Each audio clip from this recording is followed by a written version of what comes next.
Breaking, Burkina Faso is burning, villages stormed, shops set ablaze, volunteer fighters executed in the streets, including their commander. And right now, as you are watching this, the crisis is not slowing down. It is escalating. Welcome to TARORE Digital Universe, where we give you the full story that mainstream media refuses to tell. If you are new here, hit that subscribe button right now and press the bell icon so you never miss a breaking update. Drop your country in the comments. We want to know where in the world you are watching from. In the next 30 minutes, we are going to break down everything happening in Burkina Faso, the attacks, the players, the hidden strategy, and where this is all heading next. Stay with us. Do not go anywhere. Here is what happened, and we are giving you the confirmed facts. No speculation, no guesswork. On March 15, 2026, suspected fighters from the al-Qaeda-affiliated group JNIM, Jama'at Nusrat al-Islam wa al-Muslimin, launched a coordinated assault on the village of Dourtenga, located in Burkina Faso's central eastern region. When the attack was over, at least 12 people were dead. 9 of them were members of the VDP, the Volunteers for the Defense of the Homeland, local civilian fighters recruited and armed by the government to defend their communities. Among those 9 killed was their unit commander. 3 more civilians lost their lives, including a woman. That is not all.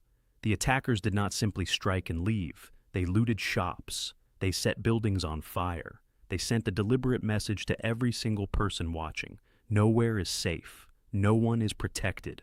But here is where this story becomes critically important, and where most coverage has failed you. Dourtenga was not a single incident. Security sources confirmed to AFP that a series of coordinated attacks struck multiple locations across Burkina Faso over a window of just 10 days, between March 14th and 15th alone. Villages targeted in one province, volunteer fighter positions hit in another, security outposts struck in a third, civilians targeted here, volunteer fighters eliminated there, security positions softened somewhere else. That is not a rampage, that is a strategy. And that distinction is the difference between understanding what is actually happening and being completely misled by the headlines. We are not going to let that happen to you. For context, you will not see anywhere else. Since jihadist violence first erupted in Burkina Faso in 2015, this conflict has claimed more than 26,000 lives and has forced over 2 million people from their homes. According to the Armed Conflict Location and Event Data Project, ACLED, more than half of those deaths occurred in just the last 3 years. We need to talk about the background, because you cannot understand what is happening in 2026 without knowing what has been building for decades.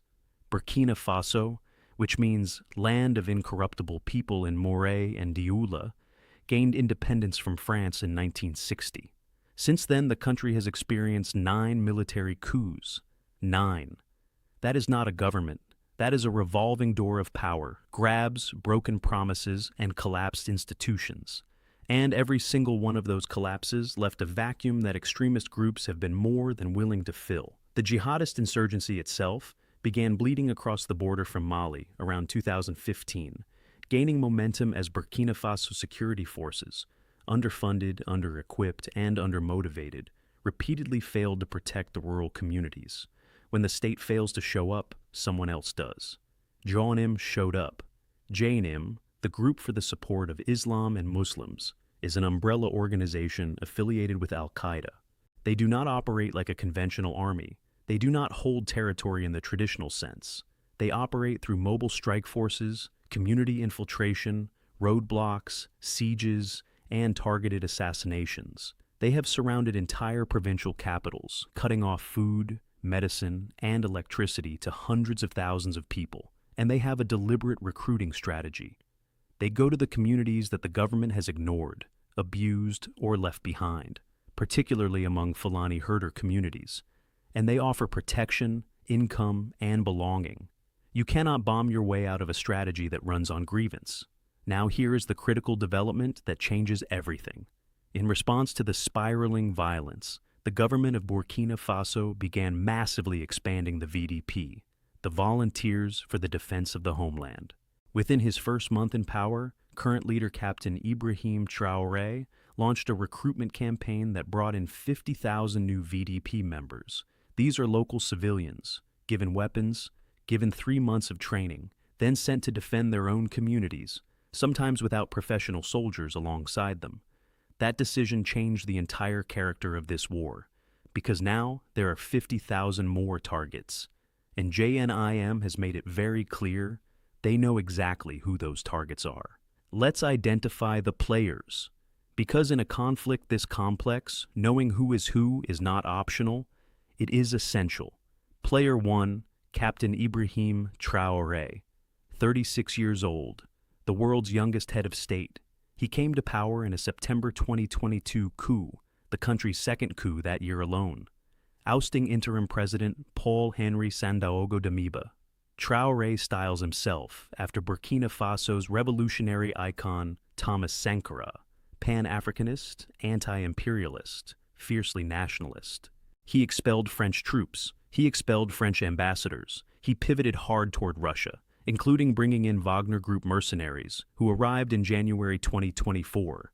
He has declared a general mobilization of the population against jihadists, and yet, the violence under his watch has not decreased. It has accelerated. In early January 2026, his government announced it had foiled what security sources described as the 5th coup attempt in 3 years. In late January 2026, he dissolved all political parties in the country. Player 2, JNIM, Jama'at Nusrat al-Islam wal-Muslimin. This is the main insurgent force, Al-Qaeda affiliated, founded in 2017 as a merger of 4 separate Sahel jihadist factions. Since then, they have grown into the most dangerous armed group in West Africa. In May 2025, JNIM fighters entered the northern city of Djibo, killed more than 100 people in 11 hours, then seized the city of Diapaga, setting government infrastructure ablaze. In a historic and alarming shift, they remained in Diapaga for 2 additional days rather than withdrawing after the attack.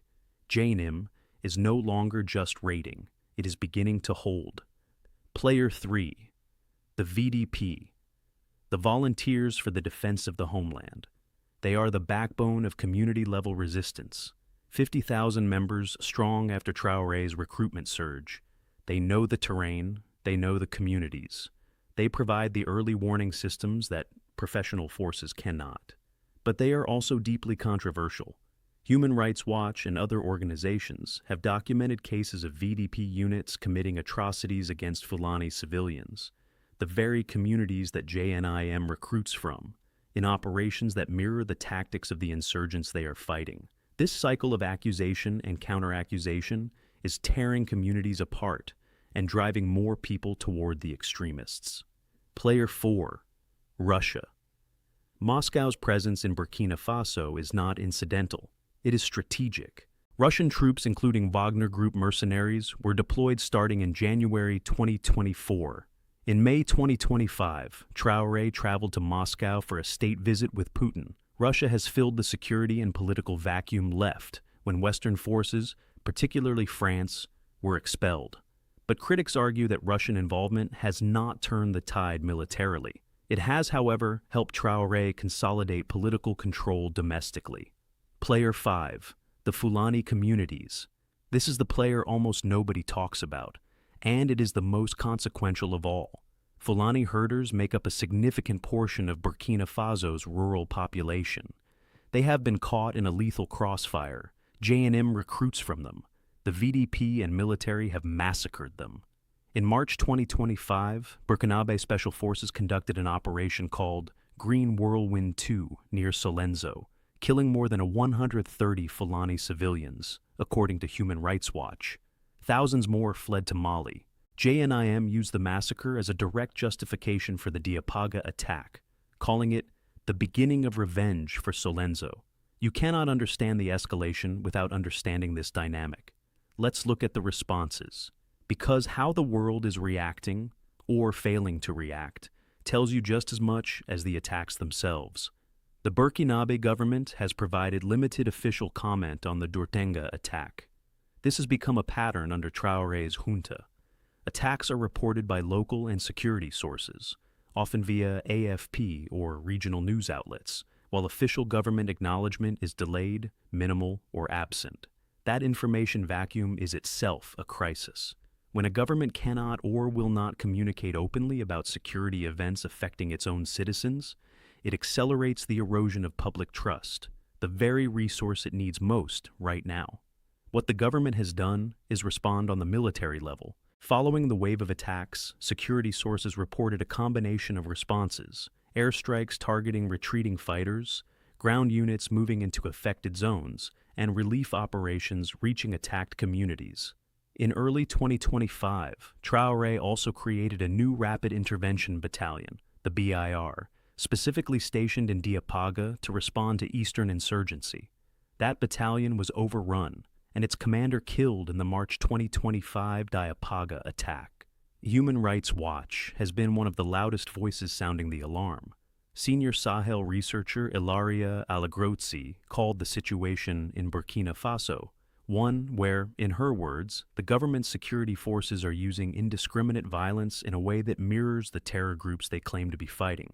HRW's findings, published in 2025, documented that, of the 1,237 civilians killed between January 2023 and August 2025, more than 1,200 were killed by the Burkinabe military and VDP forces, not by jihadists. Read that number again.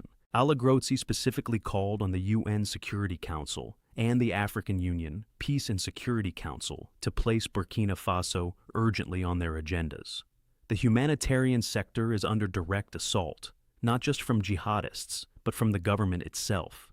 According to a February 2026 investigation by the new Humanitarian, Traoré's junta is systematically obstructing aid organizations.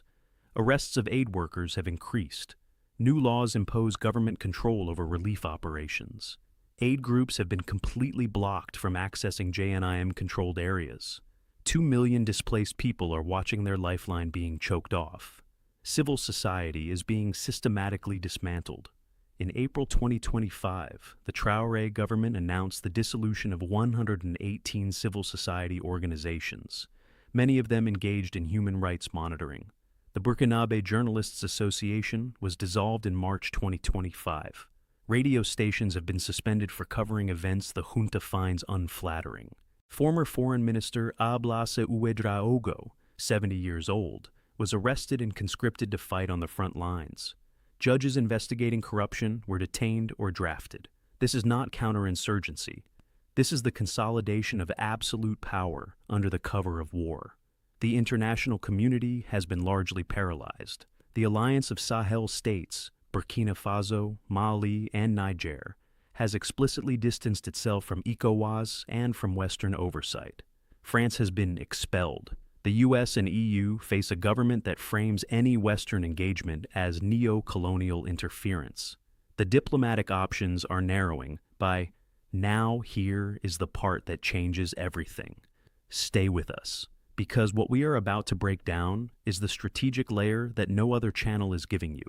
When you look at the Dourtenga attack in isolation, it looks like chaos, but when you pull back and look at the full pattern, multiple simultaneous strikes, targeted elimination of VDP commanders, economic disruption through looting and arson, timing across a 10-day window. What you see is not chaos. What you see is a military doctrine. JNIM is executing what security analysts call a clear and suppress strategy, not clearing territory to hold it permanently, but clearing the human infrastructure that makes government presence possible.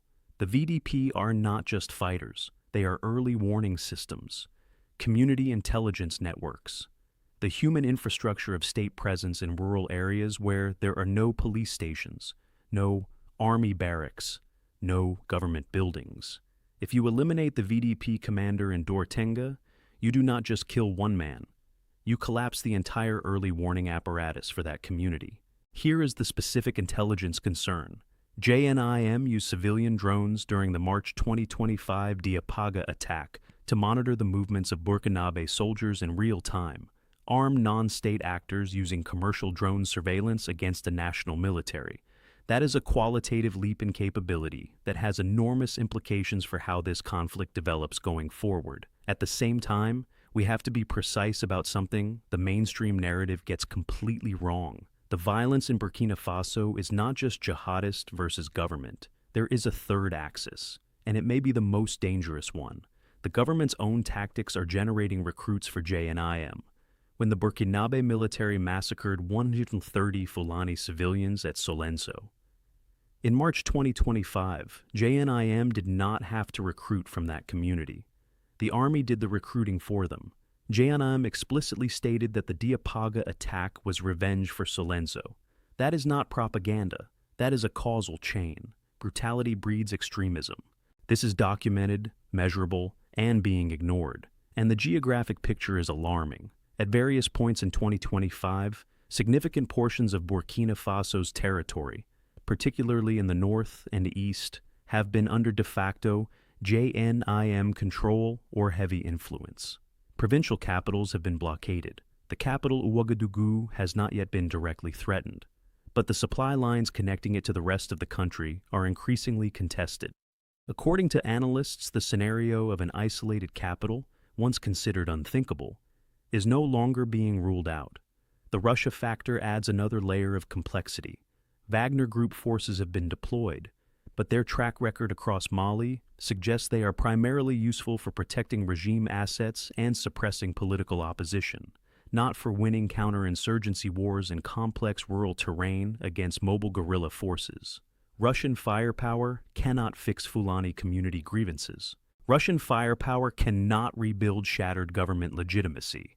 And without legitimacy, there is no counterinsurgency. There is only prolonged, expanding violence. We are now at the most critical question. What happens next? We are giving you 3 scenarios, all grounded in verified data, and they are not equally likely. Scenario 1. Accelerated collapse. This is the scenario the data currently points most toward.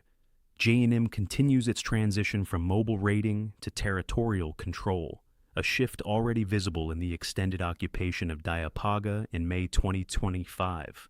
The VDP increasingly targeted and demoralized fragments. Government military operations continue to alienate Fulani communities, accelerating JNIM recruitment. Russia's Wagner forces protect Traoré personally, but do not reverse the battlefield picture. Within 12 to 18 months, JNIM has functional control of the eastern and northern provinces and is actively pressuring supply routes into Ouagadougou. This is not a prediction. This is the trajectory if the current pattern holds. Scenario 2. Forced negotiation.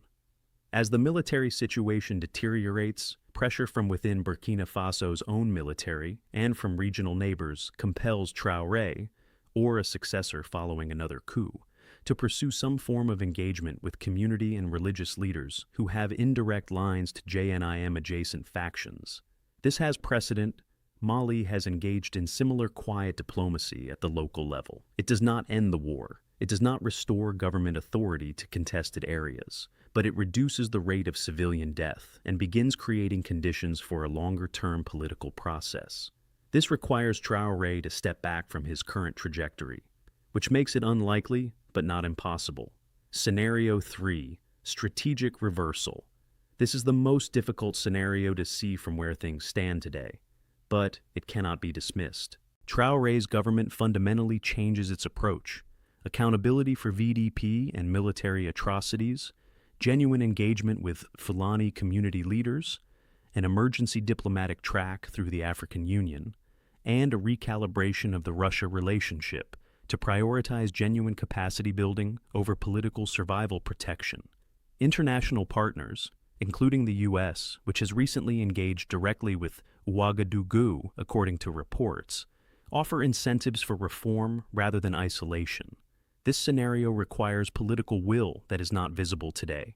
But political realities change fast in Burkina Faso.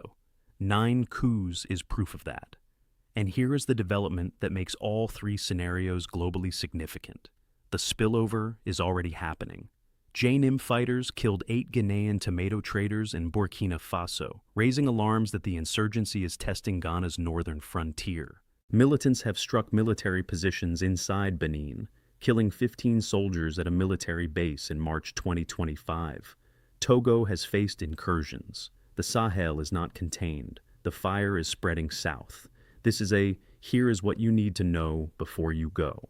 Burkina Faso is not just another war story. It is a case study in what happens when colonial-era borders, decades of corruption, a crisis of governance, and a jihadist organization with a sophisticated strategy are allowed to collide without adequate response. The land of incorruptible people deserves better than the choices being made in its name right now. The Dourtenga attack on March 15, 2026 was real. The 12 deaths were real. The commander of those volunteer fighters, a man who chose to stand between his community and an armed insurgency, was real.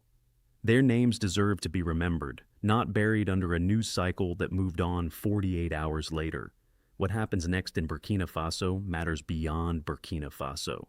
It matters for Ghana, Benin, Togo, Côte d'Ivoire, and for every analyst, government, and community organization trying to understand where the Sahel is heading and how to stop the spread. This story is not over. We will keep watching. We will keep reporting. We will keep giving you the depth the headlines refuse to provide. If this video gave you information you could not find anywhere else, like it right now. Hit the subscribe button and press that bell so you are the first to know when we drop the next report. Share this with someone who needs to understand what is happening in Africa right now, and drop your country in the comments. We want to know where in the world the TARORE Digital Universe family is watching from today. Stay tuned. More details as they develop. Don't go anywhere.